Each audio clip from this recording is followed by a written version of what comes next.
Hello students, good morning to all of you. I am Karamveer Yadav sir, physics faculty. Dear student, in our today lecture we discuss about most important topic, acceleration of a body down a rough inclined plane or up a rough inclined plane. ठीक है? So बेटे observe carefully and write down. First topic is acceleration of a body up a rough inclined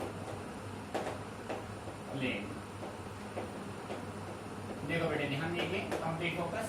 बेटे main word है आपका up, यानी कि आपके पास एक इंक्लाइन प्लेन है और इस इंक्लाइन प्लेन पे आप अपवर्ड जा रहे हैं, ठीक है।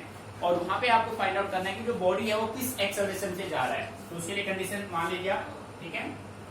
Let us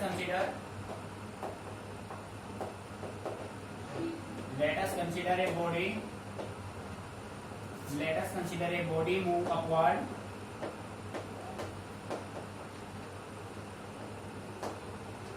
with acceleration A on an inclined plane। ठीक है बेटे, भाई हमने मान लिया कि हमारे पास कोई एक इंक्लाइन प्लेन है, उस इंक्लाइन प्लेन पे हमारे पास एक बॉडी है जो अपवर्ड मूव कर रहा है एक्सेलरेशन ए से, और बेटे इसी एक्सेलरेशन ए की हमें वैल्यू फाइंड आउट करनी है, ठीक है। तो इसके लिए डायग्राम ड्रॉ कर लेते हैं बेटे। ये देखो बेटे, ये मान लिया कि ये आपके पास कोई एक इंक्लाइन सरफेस हो गया, ये देखो, ठीक है। ये इंक्लाइन सरफेस और इसको मैं नाम दे देता हूँ स्लोप द एरिया भाई। बेटे इसको मैंने नाम दे दिया ए, ये हो गया बी और ये हो गया सी, और एंगल ऑफ रिपोज यहाँ बनेगा अल्फा, और इस पे आपने मान लिया कि ये कोई एक बॉडी है, ठीक है। तो बेटे इस बॉडी का जो वेट है, ध्यान दीजिए, वो कैसे करेगा, वर्टिकली डाउनवर्ड, ठीक है। और ये बॉडी अप्लाइड फोर्स पी के हेल्प से, भाई अपने आप तो ऊपर जाएगा नहीं, तो आपने उस बॉडी पे कितना फोर्स एक्सर्ट किया, अप्लाइड फोर्स पी फोर्स से ये बॉडी अपवर्ड जा रहा है। तो बेटे इस बॉडी के अप्लाइड फोर्स को कौन अपोज करेगा, फोर्स ऑफ फ्रिक्शन, जो कि लगेगा यहाँ पे, इस साइड में लगेगा, ठीक है। यानी कि यहाँ पे ये हो गया बॉडी का फोर्स ऑफ फ्रिक्शन एफ। बेटे यहाँ पे बात समझ आ रही है। अब हमने क्या किया, अब बेटे देखो इस बॉडी के वेट को तो बैलेंस करेगा, वो आपका होगा नॉर्मल रिएक्शन आर। ये हो गया नॉर्मल रिएक्शन आर, जो किसी भी बॉडी के वेट को हमेशा क्या करेगा, बैलेंस करेगा, ठीक है। बात को अच्छे समझना बेटे। अब देखो हमने क्या किया, इस बॉडी के वेट mg को हम टू रेक्टेंगुलर कंपोनेंट में रिजोल्व कर देते हैं।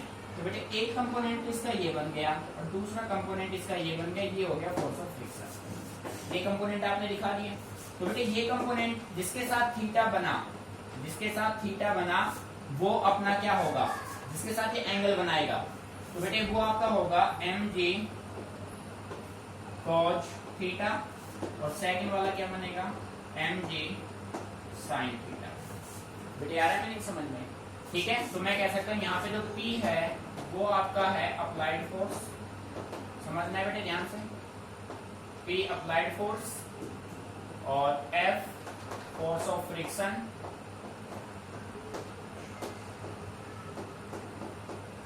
फ्रिक्शन, ठीक है। Alpha angle of repose,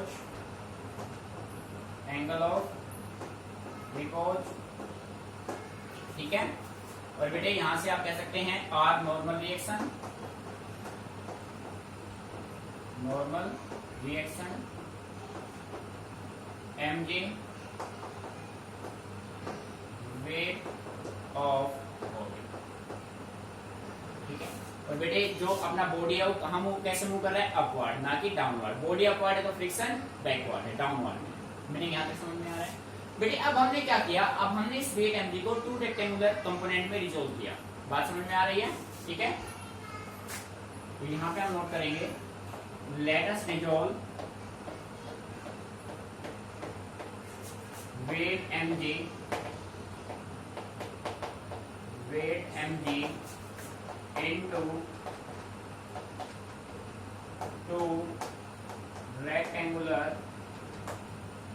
into two rectangular component बेटे एक कंपोनेंट आपका होगा mg cos थीटा और सेकंड आपका होगा mg sin theta.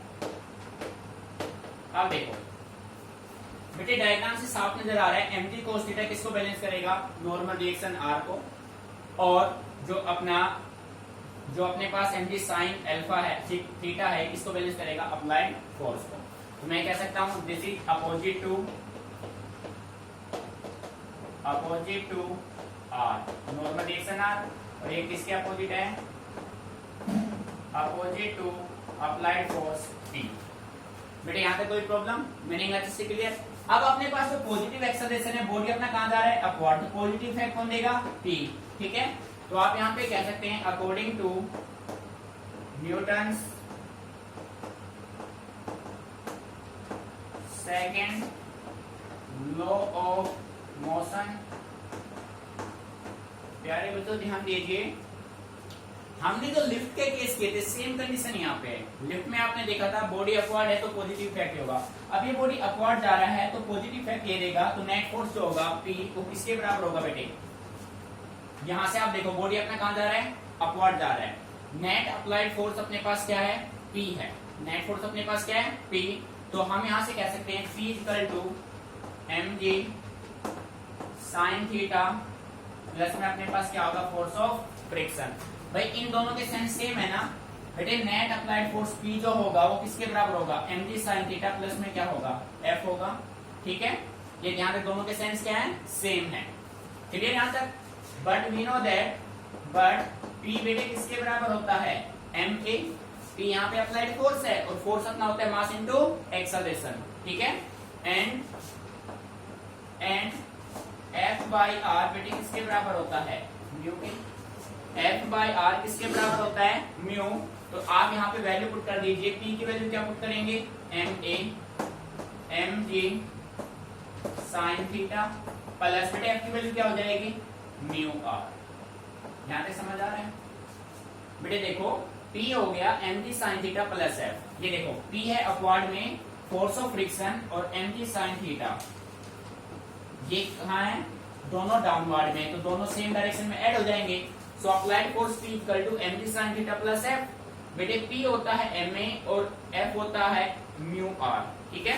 But diagram से आपको क्लियर नजर आ रहा है, बट r किसके अपोजिट है, mg cos थीटा, तो r किसके बराबर हो जाएगा, mg cos theta in equilibrium.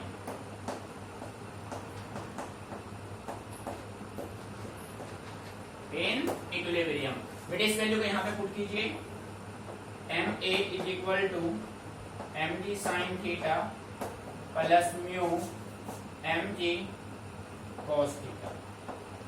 बेटे सारे में से कॉमन क्या रहा है, mg कॉमन आएगा, m सारे में से कॉमन तो क्या हो जाएगा, कैंसिल आउट। ध्यान दीजिए इस बात पे। सो बेटे acceleration equal to g sin theta plus इसके बराबर होगा बेटे a equal to g sin theta plus क्या होगा, म्यू cos थीटा। बेटे अच्छे से इसको ऑब्जर्व कर लीजिए, कोई भी पॉइंट समझ में नहीं आ रहा है तो आप मेरे से डिस्कस कीजिए, ठीक है। Note it down carefully.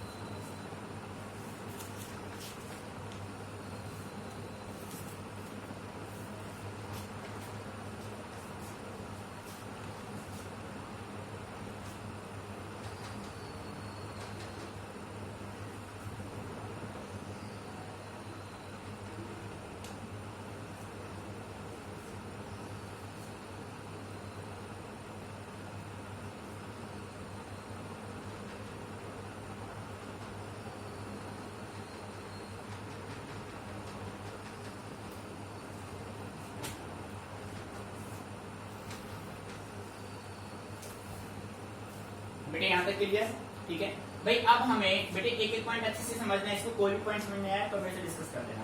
Acceleration आपका आ गया g sin theta plus mu cos theta, तो मैं यहाँ से कह सकता हूँ कि a किससे ग्रेटर होगा बेटे, g से, ठीक है। इट मीन्स जब आप अप द प्लेन जाएंगे तो आपका जो वेट है उसमें क्या होगा, एक्सेलरेशन क्या होगा, इंक्रीज, डाउन द प्लेन क्या होगा, डिक्रीज। ए किससे ग्रेटर है, जी से, ठीक है। अब देखो भाई बेटे सेकंड ये था आपका प्लेन, अब इसी को बस हम चेंज करेंगे, ध्यान से सुनना बेटे बिल्कुल केयरफुली। अब मैं टॉपिक चेंज कर रहा हूं, बिल्कुल पूरा फोकस बोर्ड पे रहेगा आप लोगों का।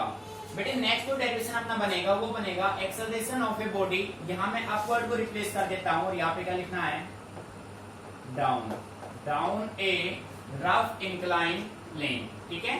तो बेटे अब ध्यान से सुनना, let us consider a body move, यहां पे बेटे जो अपवर्ड है उसको किससे रिप्लेस कर दो, यहां पे लिख दो डाउनवर्ड, डाउनवर्ड, ठीक है, downward with acceleration a on an incline plane, ठीक है। अब देखो चेंजेस क्या करने हैं आपको, बेटे बॉडी डाउनवर्ड आएगा तो इस डायरेक्शन में क्या लग जाएगा, फोर्स ऑफ फ्रिक्शन, और यहाँ पे क्या लग जाएगा, अप्लाइड फोर्स। बेटे पूरा फोकस बोर्ड पे रखिए आप, ठीक है। देखो भाई बस पी और एफ के डायरेक्शन चेंज होंगे, बाकी सारे क्या रहेंगे, सेम रहेंगे। अब यहाँ पे जाओ, यहाँ तक अपना बिल्कुल सेम रहेगा, ठीक है। यहाँ अपोजिट टू जो पी था वहां पे अपोजिट टू क्या हो जाएगा, एफ हो जाएगा। मेरी बात समझ में आ रही है जो मैं कहना चाह रहा हूँ आपसे, बेटे सेकंड केस करा रहा हूँ मैं आपको, ठीक है। अच्छा अकॉर्डिंग टू ये सारा अपना प्रोसेस, अब आप देखो अप्लाइड फोर्स पी और एम जी साइन थीटा दोनों के डायरेक्शन सेम है ना, हाँ या ना, तो बेटे आप क्या कह सकते हो, आप यहाँ पे कह सकते हो ये दोनों के साइन क्या हो गए, अपोजिट। भाई फोर्स ऑफ फ्रिक्शन है बैकवर्ड में और एम जी साइन थीटा है फॉरवर्ड में, तो M G sine theta minus क्या हो जाएगा, एफ हो जाएगा। तो बेटे यहाँ पे पूरा प्रोसेस सेम, यहाँ पे साइन क्या लगा, माइनस का, ठीक है, ये पूरा सेम, यहाँ पे साइन क्या लगा, माइनस का, और यहाँ पे साइन क्या लगा, माइनस का, और यहाँ पे क्या हो जाएगा, प्लस। बेटे बताओ कंसेप्ट बिल्कुल इजी है ना, बस क्या करना है, जो आपने टॉपिक किया है acceleration of a body up the incline plane, जब आपको डाउन करना है, डाउन में आप करोगे तो बेटे कंडीशन क्या होगी, एफ पी चेंज हो जाएगा एफ में, एफ चेंज हो जाएगा पी में, और जहां प्लस था वहां पे क्या लगा दोगे, माइनस, ठीक है। Note it down carefully. Second topic हो गया आपका बेटे एक्सेलरेशन, पहले आपने फाइंड आउट किया अप द प्लेन और सेकंड हमने किया डाउन द प्लेन, दोनों सॉल्व हो गए आपने, ठीक है। केयरफुली नोट कीजिए इसको। एक्सेलरेशन के बाद हम फाइंड आउट करेंगे वर्क डन, पहले इसको अच्छे से कर लीजिए एक एक पॉइंट को, फिर बता देता हूं, जहां पी था वहां नोट कीजिए एफ, जहां एफ था वहां ई, और जहां प्लस था वहां माइनस, ठीक है।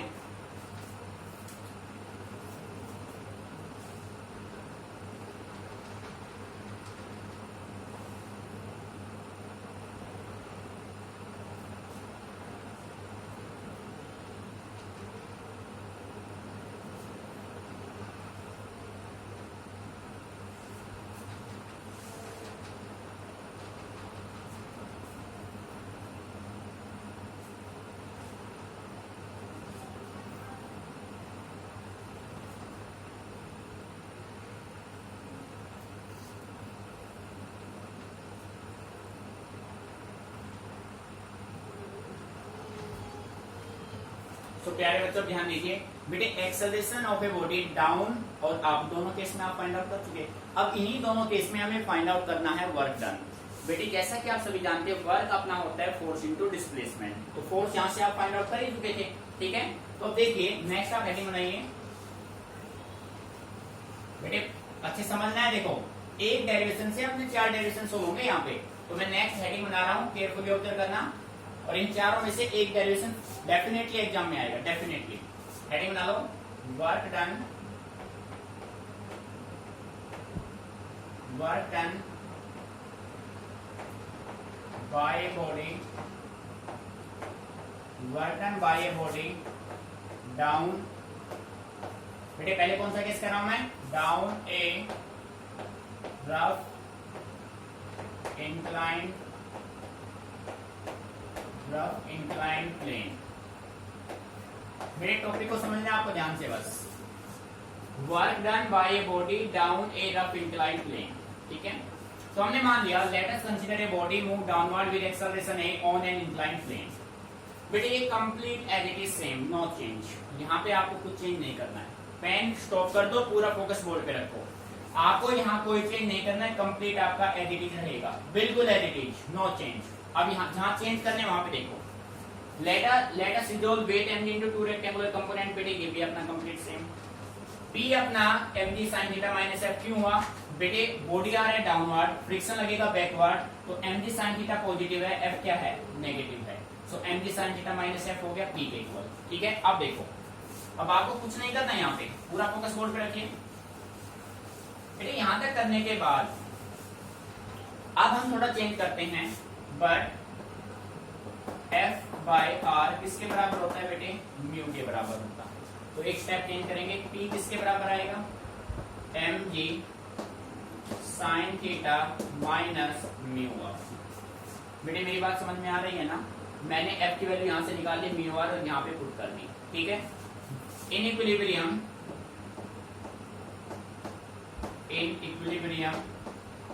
बेटे इक्विलिब्रियम में कंडीशन में आप देखो जे आर किसके इक्वल होगा? mg cos थीटा के। r is equal to mg cos theta. तो डियर स्टूडेंट p किसके बराबर हो जाएगा? mg sin theta minus mu as it is mg cos theta. बेटे ये अपने पास इसकी वैल्यू आ गई, अप्लाइड फोर्स p की वैल्यू आ गई, फोर्स आ गया। अब हमें फाइंड आउट करना है वर्क डन। ठीक है, तो हम मान लेते हैं if s is the distance move by the body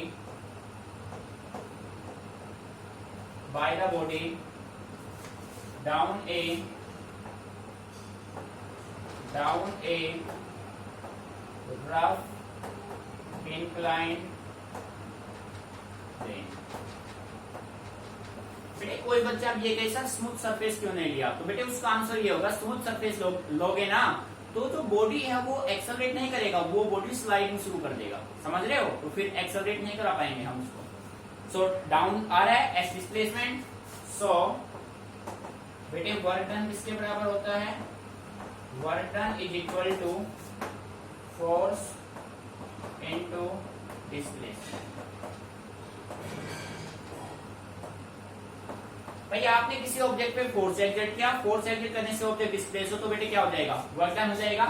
so आप कह सकते हैं work done is equal to P into S. ठीक है, तो बेटे मैं यहाँ पे नोट कर रहा हूँ, अच्छे से ऑब्जर्व कीजिए। Work done is equal to P की value mg sin theta minus mu mg cos theta और बेटे इनटू में क्या आएगा? s। This is your required result answer. ठीक है, कंसेप्ट बिल्कुल सिंपल है ना बेटे? अच्छे से ऑब्जर्व कर लीजिए, बस ये चेंजेस आपको करने थे। भाई किसी ऑब्जेक्ट पे आपने फोर्स एक्सर्ट किया, फोर्स एक्सर्ट करने से ऑब्जेक्ट क्या दे? डिस्प्लेसमेंट। तो बेटे क्या होगा? Work is said to be done. ठीक है, ये आपने वर्क फाइंड आउट किया down the rough inclined plane. और इसके बाद बेटे क्या करेंगे? Up the inclined plane. पहले इसको कर लो, फिर करते हैं अप द प्लेन।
ठीक है बेटे, यहां तक हो गया। अब बेटे आप हेडिंग पूरा फोकस बोर्ड पे, पेन स्टॉप कर दीजिए। अब आप हेडिंग बनाएंगे work done by body down. तो बेटे किस में चेंज कर दो? आप ए रफ इंक्लाइन प्लेन। तो हम क्या आएंगे? Late us consider a body move. बेटे यहाँ पे अब क्या आएगा? अपवर्ड आएगा। समझना ध्यान से, एक एक स्टेप को समझ लो कहां पे चेंज करना है। Upward with acceleration a on an incline plane, complete same. बस क्या होगा? यहाँ पे अप्लाइड फोर्स और यहाँ पे बेटे क्या हो जाएगा? फ्रिक्शन। बाकी कोई चेंज नहीं होगा। ठीक है, कंप्लीट यहां तक आपने किया। अब देखो अप्लाइड फोर्स P, ये फोर्स ऑफ फ्रिक्शन F और बेटे mg sin थीटा दोनों के साइंस सेम है तो दोनों हो जाएंगे ऐड। ठीक है, तो अब जहां नेगेटिव साइन था ना, बस वहां पे क्या लगा दो पॉजिटिव, बाकी कुछ चेंज आपको नहीं करना है। तो यहाँ पे बस क्या लगा दो पॉजिटिव, बस पॉजिटिव पॉजिटिव। ठीक है बेटे, और यहाँ पे ये आपका होगा फाइनल आंसर। बस ये आपको चेंज करना था। अब आपका सेकंड डेरिवेशन भी हो गया। ठीक है, अच्छे से इसको नोट कर लो बेटे। आप अगर कंसेप्ट को समझ लेंगे ना तो फिजिक्स बिल्कुल आसान हो जाएगा। आप देख लें कि एक टॉपिक किया आपने और एक डेरिवेशन से आपके 4 डेरिवेशन इजीली सॉल्व हो गए। ठीक है, तो बस आपको कंसेप्ट से समझना है, रटना नहीं है कि भाई उसमें प्लस था उसमें माइनस, ऐसा नहीं है। आपका ज्योमेट्री अच्छे से क्लियर होना चाहिए। ठीक है,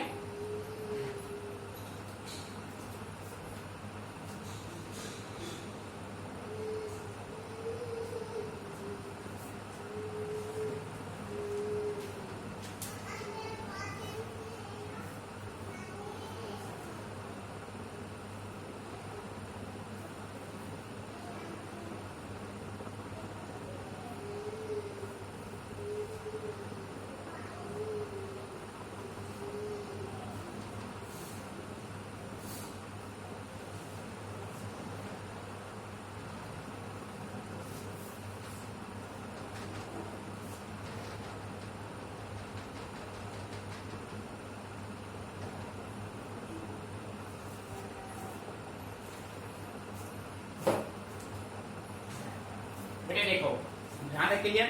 बेटे नेक्स्ट टॉपिक अब हम बात करते हैं भाई, जो हम फ्रिक्शन स्टडी कर रहे हैं। ठीक है बेटे, अब अपने पास एक क्वेश्चन बनता है, friction is a necessary evil. मींस फ्रिक्शन जो है ना हमारे लिए जरूरी भी है भाई, यानी उसके एडवांटेजेस भी है और उसके डिसएडवांटेजेस भी हैं। तो बेटे आप हेडिंग बना लीजिए, काफी इंपोर्टेंट है। Friction is a necessary average. देखो बेटे ध्यान दीजिए बेटे, नेसेसरी और एविल। नेसेसरी मीन्स हमारे लिए जरूरी क्यों है, और एविल मीन्स उसमें क्या बुराइयां है, क्या कमियां हैं उसमें। ठीक है, तो सबसे पहले हम कह सकते हैं, फर्स्ट आप हेडिंग बनाएंगे यहाँ पे, फ्रिक्शन इज ए नेसेसिटी, और वी कैन से दैट और एडवांटेजेस ऑफ फ्रिक्शन। भाई फ्रिक्शन के हमारे लाइफ में क्या क्या बेनिफिट्स हैं, एडवांटेज क्या क्या है वो हम जानते हैं। बेटे ये सभी आप डेली लाइफ में यूज कर रहे हैं। मैंने आपसे कहा था विदाउट फ्रिक्शन हम राइटिंग रीडिंग नहीं कर पाएंगे। अगर ये सरफेस इतना स्मूथ हो जाए, फ्रिक्शन नहीं होगा, फ्रिक्शन नहीं होगा तो स्मूथनेस जो है किसी भी सरफेस का मैक्सिमम हो जाएगा और हम टिक भी नहीं पाएंगे। जो हम खड़े हैं हम खड़े भी नहीं रह पाएंगे, क्योंकि सरफेस इतना स्मूथ हो जाएगा कि हम वहां से स्लिपिंग स्टार्ट कर देंगे। तो बेटे हम ये कह सकते हैं point number 1, walking will not possible, walking will not possible without friction. एक एक वर्ड को समझना है, डेली लाइफ में यूज कर रहे हैं आप इसको। Walking will not possible without friction. भाई देखो आप बेसिकली देखते हैं अपने घरों में हम जो टाइल वगैरह लगवा लेते हैं बेटे, वो इतने स्मूथ नहीं होते, उनमें भी कुछ ना कुछ फ्रिक्शन होता है। अगर उनके फिर भी हम उसमें स्लाइड कर जाते हैं, स्लिप कर जाते हैं ना, अगर आप ये मान लो कि उनका रफनेस बिल्कुल 0 कर दें, फ्रिक्शन नेग्लेक्ट कर दे, तो बेटे क्या आप उस पर टिक पाएंगे? आप बिल्कुल स्लिप कर जाएंगे। ठीक है, walking will not possible without friction. Second, we can not walk, we can not read, या आप ये कह सकते हो we can not write, eat and drink without friction. बेटे जो हम लिख पा रहे हैं ना, ये भी पॉसिबल नहीं होगा अगर फ्रिक्शन नहीं होगा। तो हम लिख भी नहीं पाएंगे अगर फ्रिक्शन नहीं है। ठीक है, we can not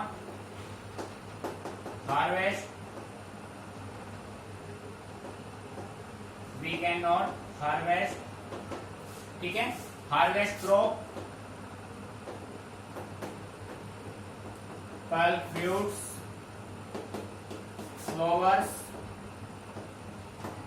and vegetables.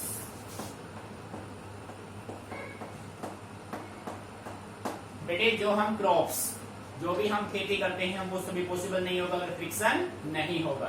ठीक है, next brakes. Brakes will not work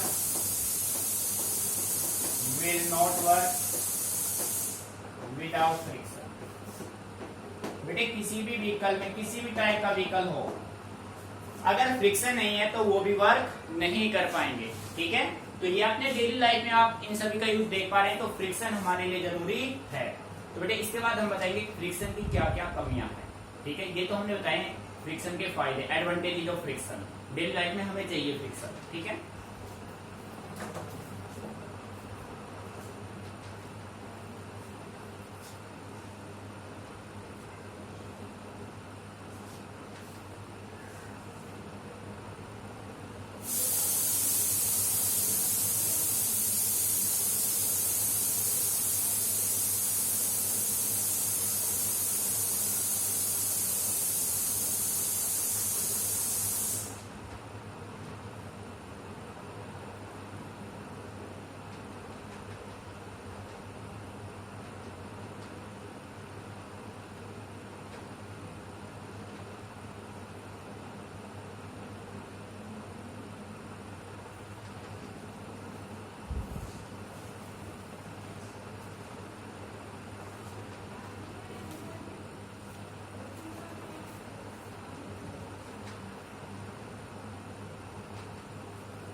बेटे देखो ये थे एडवांटेजेस। अब हम बात करते हैं फ्रिक्शन एज एंड एवरेज, यानी कि डिसएडवांटेज ऑफ फ्रिक्शन। देखो भाई सेकंड आपका है फ्रिक्शन एज एंड एवरेज और डिसएडवांटेज। ठीक है बेटे ध्यान दीजिए कंप्लीटली। भाई देखो जब दो बॉडी, जो बॉडी तो कांटेक्ट में है और उन दोनों के बीच में फ्रिक्शन है, वो एक्सेसिव हीट प्रोड्यूस करेगा। ठीक है, तो मैं कह सकता हूं फ्रिक्शन, जो फ्रिक्शन है, फ्रिक्शन प्रोड्यूस हीट। फ्रिक्शन क्या प्रोड्यूस करेगा बेटे? हीट प्रोड्यूस करेगा and excessive heat produce may cause burning of machine।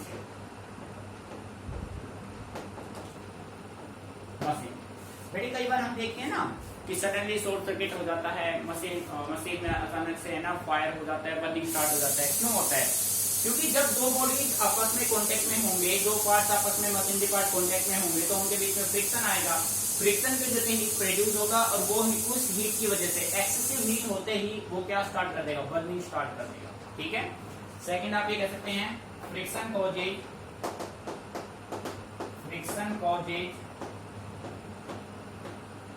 wear and tear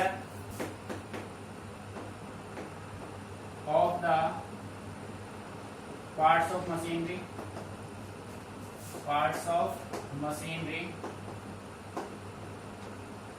ठीक है, थर्ड बेटे आप ये कह सकते हैं excessive heat spend by working with friction surface and then without friction surface.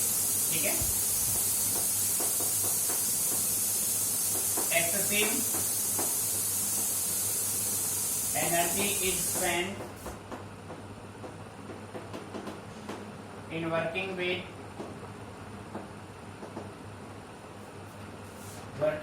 friction surface than without friction surface।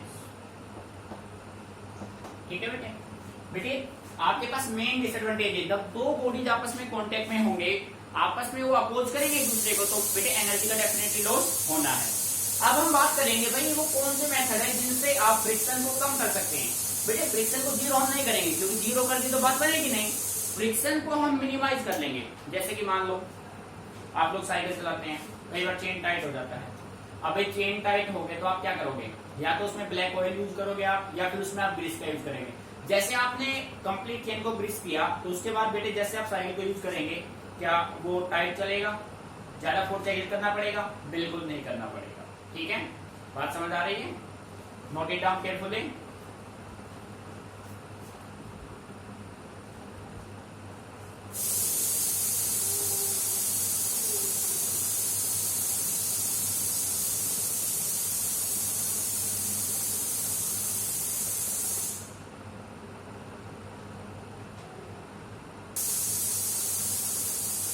बेटे देखो अब देखो आपने एडवांटेज ऑफ फ्रिक्शन के, आपने डिसएडवांटेज ऑफ फ्रिक्शन के। अब हम बात करते हैं कि हम फ्रिक्शन को कैसे रिड्यूस कर सकते हैं।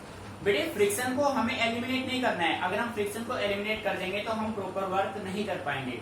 ठीक है, जिस इंस्ट्रूमेंट से जो हम वर्क लेना चाह रहे हैं प्रॉपर वे में हम नहीं ले पाएंगे। यानी कि हम फ्रिक्शन को मिनिमाइज नहीं, हम फ्रिक्शन को एलिमिनेट नहीं करेंगे, हम उसको रिड्यूस करेंगे। मान लीजिए इन्हीं दो मशीनरी पार्ट में फ्रिक्शन 10% है, तो आप उसको 5% या 3% तक ले आओ, उसको जीरो पे नहीं लेके आना है। अगर उसको जीरो पे ले आएंगे तो बेटे आप प्रॉपर वर्क उससे नहीं ले पाएंगे। तो देखो बेटे friction to reduce, how to reduce friction, तो मेथड्स क्या क्या है? By using lubricant such as oil and grease. बेटे मैंने आपको एग्जांपल दिया, मान लीजिए आप साइकिल यूज कर रहे हैं और साइकिल का चेन टाइट हो गया है। ठीक है, तो आप क्या करेंगे, आप उस पे या तो ब्लैक ऑयल यूज करेंगे या ग्रीस यूज करेंगे। ग्रीस यूज करने के बाद जब आप साइकिल को यूज करेंगे तो less force is required, force आपका कम लगेगा। Similar by grinding and polishing the surface, surface को आप जितना पॉलिश करेंगे ना तो सरफेस उतना ही स्मूथ बनता चला जाएगा। समझ रहे ना, जितना उसको पॉलिश करेंगे। ठीक है, by using anti friction material, भाई फ्रिक्शन ज्यादा है तो उसका एंटी मटेरियल आप वहां पे यूज कर लो। ठीक है, बाय यूजिंग बॉल बेयरिंग्स। बेटे आप देखो, आप जो भी देखते हैं ना एक बेयरिंग टाइप में, जिसको बेयरिंग बोलते हैं, तो उसमें है ना कुछ गोली टाइप में होता है, उसको बोलते हैं बॉल बेयरिंग्स। तो रोलिंग इफेक्ट जब आपको लेना है, किसी भी व्हीकल के टायर में क्या लगे होते हैं, बेयरिंग्स लगे होते हैं। ठीक है, जो कि क्या करते हैं, उसको रोलिंग कराते हैं, जिससे लेस एफर्ट आपको यूज करना पड़ता है। ठीक है, तो बेटे ये बेसिक कंसेप्ट है। फ्रिक्शन आपका कंप्लीट है, इसको अच्छे से समझना है, पूरे पार्ट को, बिल्कुल नॉर्मल पार्ट है, अंडरस्टैंडिंग है, डेली लाइफ में यूज करते हैं, रटना नहीं है, इन सभी को अच्छे से समझना है।